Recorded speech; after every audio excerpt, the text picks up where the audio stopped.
Welcome to radio school. बेटा मैं हूं आपका फिज़िक्स टीचर मोहम्मद जाफ़र और आज हम लोग जो टॉपिक डिस्कस करने वाले हैं वो 9th फिज़िक्स के चैप्टर नंबर 3 डायनेमिक्स की लास्ट 5 प्रॉब्लम्स हैं।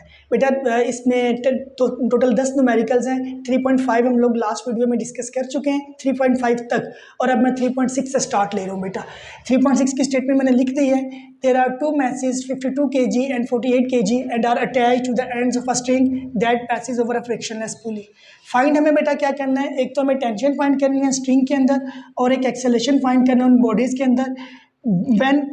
When both the masses are moving vertically upward. बेटा ये टॉपिक भी आप लोग पहले चैप्टर के अंदर डिस्कस कर चुके हो कि जब दो बॉडीज़ को हम लोग अटैच करते हैं किसके साथ, स्ट्रिंग के एंड्स के साथ, और वो स्ट्रिंग गुजर रही है किस में से, पुली में से, तो एक बॉडी वर्टिकली डाउनवर्ड मूव करती है जो हैवियर है, और उस केस में बॉडी ए हैवियर थी वो डाउनवर्ड मूव कर रही थी, और दूसरी बॉडी बी जो कि लाइटर थी वो उसी एक्सेलेरेशन के साथ वर्टिकली अपवर्ड मूव कर रही थी।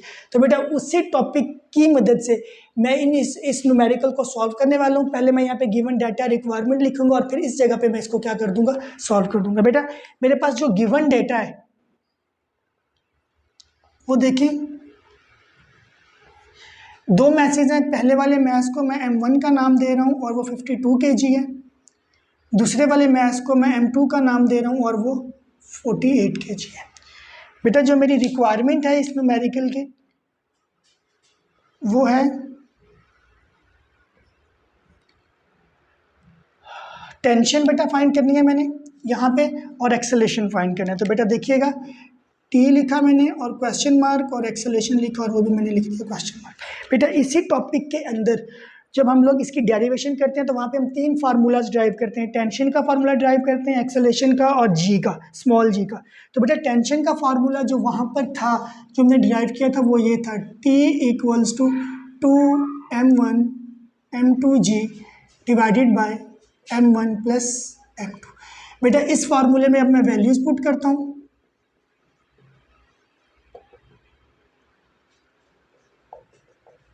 इन 1 तो देखें बेटा T वैसे का वैसे नीचे आया, 2 आया, M1 मुझे पता है कितना था 52, मल्टीप्लाई आपके पास आ गया 48 जो कि M2 था, और साथ में क्या आ गया, G की वैल्यू आ गई। इस तरह से भी बेटा इसको लिख सकते हो। नीचे बेटा इसके डिनोमिनेटर में M1 कितना है, 52 है बेटा, और M2 कितना है बेटा, 48। बेटा जब आप इन टर्म्स को मल्टीप्लाई करते हो तो 52 + 48 ये तो सीधा सीधा आपके पास 100 आ जाएगा। जब आप इन सब टर्म्स को कैलकुलेटर में मल्टीप्लाई करते हो तो आपके पास जो वैल्यू आएगी बेटा वो है 499 और 0। बेटा आप इन टर्म्स को डिवाइड करोगे जब तो आपके पास आंसर आएगा 499.20। ये आपके पास चूँकि टेंशन भी फोर्स है तो न्यूटन होता है। राउंड ऑफ करके हम लोग बेटा इसको 500 भी लिख सकते हैं। तो यहाँ पे बेटा आपका ये एक चीज़ टेंशन फाइंड हो गई।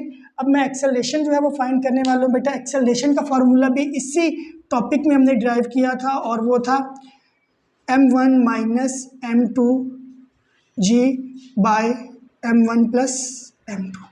बेटा वैल्यूज पुट करता हूँ मैं।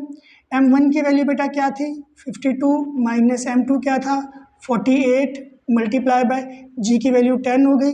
m1 कितना है बेटा 52, m2 कितना है बेटा 48। 52 में से 48 माइनस किए तो 4 आया, 4 10 आर बेटा कितना हो गया 40 डिवाइडेड बाय 52 + 48 कितना हो गया बेटे 100 हो गया। जब आप इनको डिवाइड करोगे तो आपके पास आंसर आएगा बेटा, 0 से 0 कैंसिल हो जाएगा, 0.4। चूँकि ये एक्सेलरेशन है तो इसका यूनिट क्या हो जाएगा, ms-2। ये बेटा आपके पास 3.6 न्यूमेरिकल था। होप सो कि आपको समझ आ गया होगा। इसमें बस एक ही चीज़ इंपॉर्टेंट है कि आपको फार्मूलाज जो हैं वो याद रखने हैं और बस सिंपल वैल्यूज पुट करें और आंसर आ जाएगा।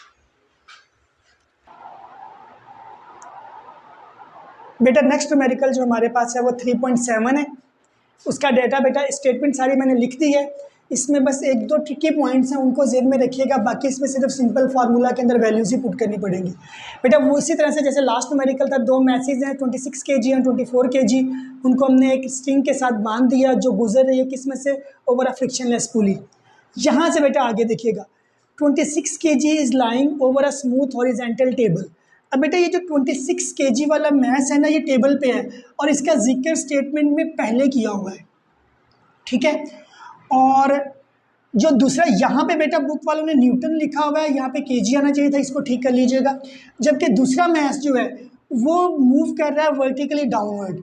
सब बच्चे बेटा यहीं पर गलती करते हैं, वो सीक्वेंस के साथ इसको M1 लिखते हैं और इसको क्या लिख देते हैं, M2 लिख देते हैं। बेटा आपको ये गलती नहीं करनी, आपको ये याद रखना है कि जो बॉडी वो वर्टिकली डाउनवर्ड मूव कर रही होगी ना, वो हमेशा M1 होगी। तो जब मैं गिवन डेटा लिखूंगा तो मैं इसको M1 और इसको M2 नहीं लिखूंगा। आपको ये याद रखना है, जो टेबल पर पड़ी हुई है वो M2 है और जो वर्टिकली डाउनवर्ड मूव कर रही है वो क्या है, वो M1 है। इसी तरह से आगे अगर हम लोग इसको पढ़ते जाएं तो हमें दोबारा वही दो चीज़ें फाइंड करनी है जो लास्ट न्यूमेरिकल में फाइंड करनी थी। कौन कौन सी? टेंशन फाइंड करनी है और क्या फाइंड करना है, acceleration in the bodies find करना है बेटा।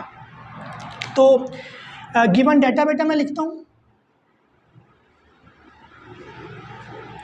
इसमें बेटा आपके पास M1 वो आपको वो लेना है जो वर्टिकली डाउनवर्ड मूव कर रहा है, और वो कौन सा है, वो 24 kg है। बेटा M2 देखें, वो आपके पास हुआ जो टेबल के ऊपर पड़ा हुआ है, और रिक्वायरमेंट बेटा आपके पास क्या है, वो बेटा आपको टेंशन फाइंड करना है और आपको acceleration in the bodies find करना है। बेटा मेरे पास जो जगह कम है तो मैं यहाँ पे फॉर्मूला लिखता हूँ और उसके बाद हम लोग इसको सॉल्व करते हैं। वी नो दैट इस केस में जो टेंशन है हमारे पास वो कैलकुलेट होगी M1 M2G bye M1 plus M2। बेटा वैल्यूज पुट करता हूँ मैं।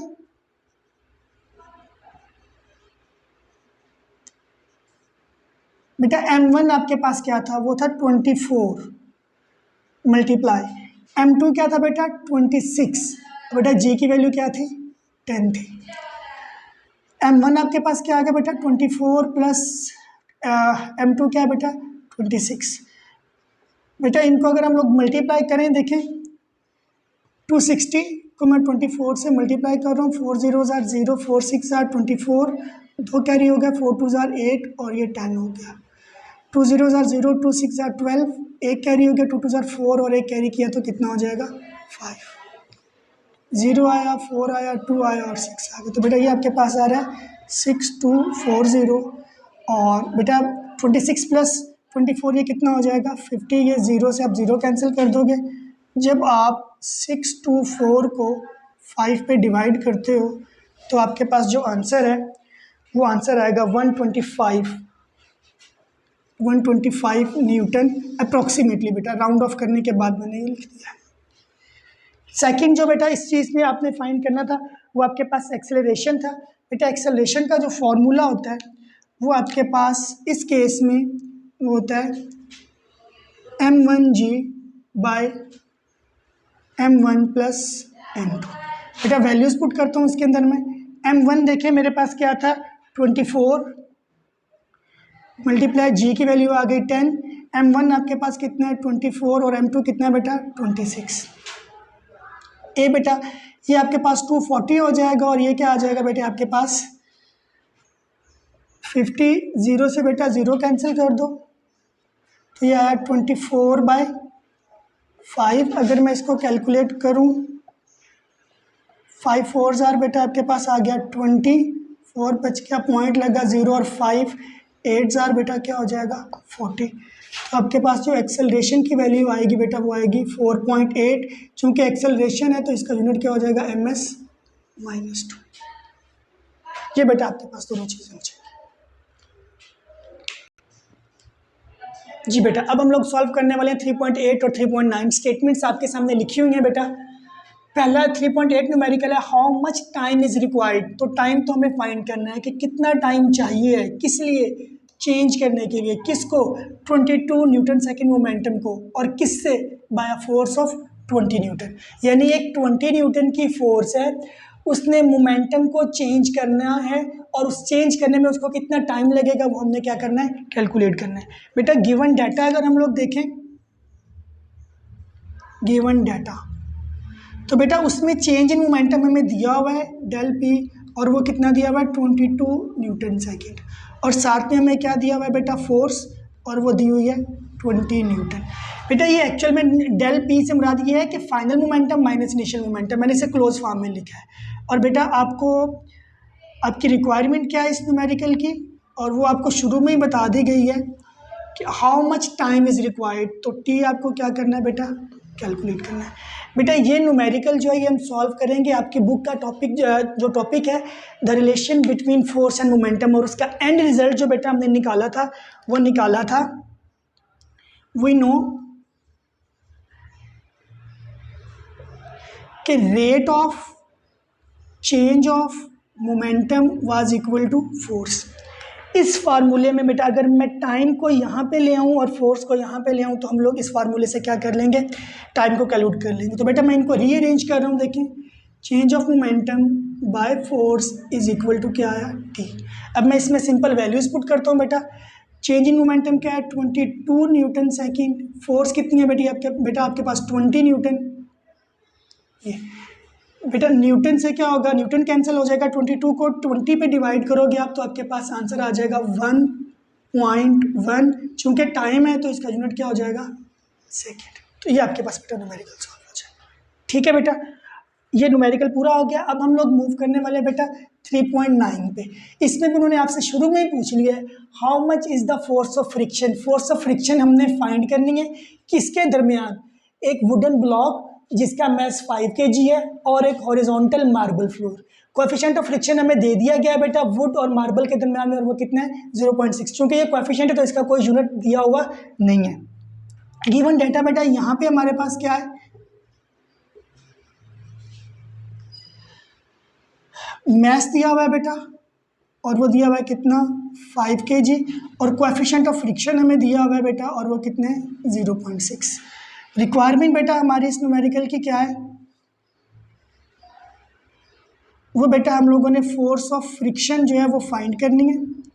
ये बेटा आपके बुक जो है टेक्स्ट बुक, उसमें जो फ्रिक्शन का टॉपिक है उसके लास्ट में जो हमने फार्मूला ड्राइव किया वो फोर्स ऑफ फ्रिक्शन का ड्राइव किया है, और वो फार्मूला जो है ना हमारे पास वो फार्मूला होता है Fs equals to mu m और जी। इसमें सिंपल बेटा क्या करते हैं, वैल्यूज पुट कर देते हैं बेटा। म्यू की वैल्यू हमारे पास कोएफिशिएंट ऑफ फ्रिक्शन की वैल्यू 0.6 है, मैस बेटा हमें दिया हुआ है कितने 5 है, और जी की वैल्यू बेटा क्या है 10। अगर आप इन तमाम टर्म्स को क्या करोगे, मल्टीप्लाई करोगे तो आपके पास जो आंसर है वो आ जाएगा, और वो आंसर आपके पास आता है 30 न्यूटन। ये बेटा आपके पास दोनों न्यूमेरिकल्स 3.8 और 3.9 सॉल्व हो जाते हैं।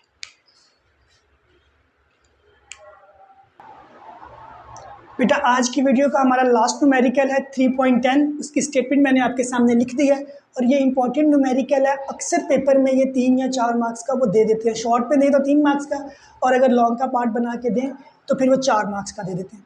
बेटा स्टेटमेंट है how much centimetre force is needed, कितनी सेंटीमीटर फोर्स चाहिए है कि to make a body of mass 0.5 kg to move in a circle, कि आप 0.5 kg के मैस को सर्कल में मूव करवा सको जिस सर्कल का रेडियस कितना हो 50 सेंटीमीटर, और आपने उसको मूव किससे करवाना है, स्पीड के साथ, और कितनी स्पीड के साथ 3 मीटर पर सेकंड की स्पीड के साथ। बस बेटा एक इसमें ट्रिकी पॉइंट है कि जो रेडियस आपको सेंटीमीटर में दिया हुआ है उसको आप किस में चेंज करोगे, मीटर में चेंज करके फिर इसको लिखोगे। तो बेटा गिवन डाटा हमारे पास क्या है, उसमें बेटा मैस हमारे पास कितना है 0.5 kg, रेडियस हमें दिया हुआ है कितना है बेटा 50 सेंटीमीटर। अगर मैं इसको 100 पे डिवाइड कर दूं तो फिर ये बन जाएगा मीटर, और आंसर इसका आएगा 0.5 मीटर। ठीक है बेटा, साथ में हमें स्पीड दी हुई है और वो कितनी दी हुई है 3 मीटर पर सेकेंड। बेटा हमें फाइंड क्या करना है, रिक्वायरमेंट हमारी बेटा क्या है, वो है बेटा सेंटीपिटल फोर्स। हमें पता है कि सेंटीपिटल फोर्स जो है वो वाली फोर्स होती है जो किसी भी बॉडी को किस में मूव करवाती है, सर्कल में मूव करवाती है। और याद रखें बेटा इसको हम लोग सेंटर सीकिंग फोर्स भी बोलते हैं, और ये हमेशा परपेंडिकुलरली एक्ट कर रही होती है। ये एमसीक्यूज है बहुत मशहूर, अक्सर वो पेपर में पूछ लेते हैं। जी बेटा फॉर्मूला जो है we know that centripetal force is given by Fc equals to mv² by r। तीनों वैल्यूज हमारे पास हैं। मैस की वैल्यू क्या है बेटा 0.5, v हमारे पास कितने है बेटा 3, और उसका क्या हो जाएगा स्क्वायर और रेडियस हमने फाइंड कर लिया था मीटर में, वो भी कितना था 0.5। तो बेटा 0.5 से 0.5 कैंसिल हो जाएगा, 3 का स्क्वायर क्या हो जाएगा 9। चूंकि ये फोर्स है तो इसका यूनिट क्या हो जाएगा न्यूटन। बेटा ये आपके आज जो है हमने थर्ड चैप्टर के न्यूमेरिकल्स जो हैं वो आपके लिए सॉल्व कर दिए। अपने दोस्तों से इस वीडियो को शेयर कीजिए, इसको सब्सक्राइब करें, इसको लाइक करें और इसको आगे अपने दोस्तों के साथ शेयर करें। और बेटा सब्सक्राइब करने के बाद बेल आइकन का बटन भी ज़रूर प्रेस करें। Thank you so much.